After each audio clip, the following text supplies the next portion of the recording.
You masuk berapa kilo? Yes. You masuk berapa kilo? Berapa kilo? Ada 7? 4? 7? Okay. Park is no close, so you may see some other people are walking or jungle trekking.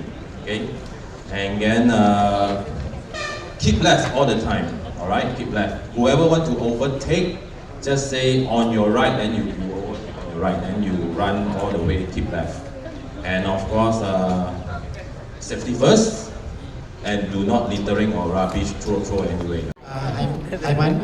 Okay, as for the mandatory item, the penalty will be if you are not bringing your phone, I'll give you 10 minutes penalty.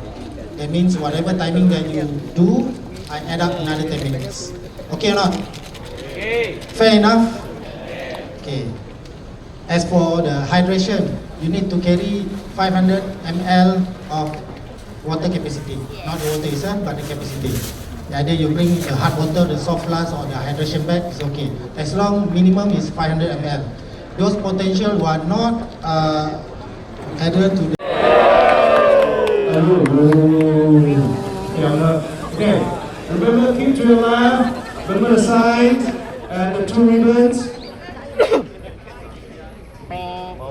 Okay, one thing. Who you think are the potential winner? Please come. 30 seconds, guys. So, singers and watch. I better come up here. I don't think we're running over.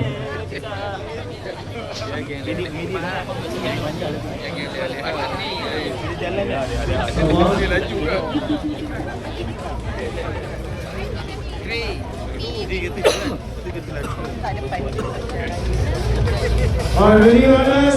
Coming down from 10, 9, 8, 7, 6, 5, 4, 3, 2, 1.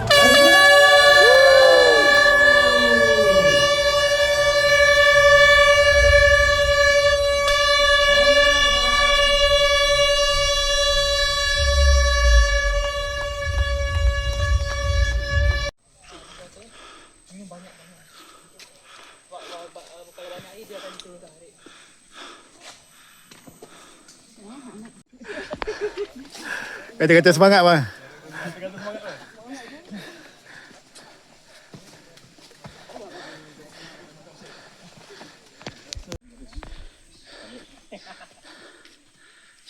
Canak.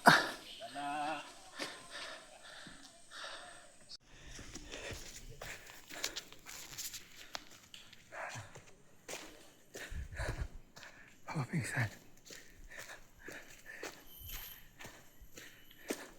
Air habis.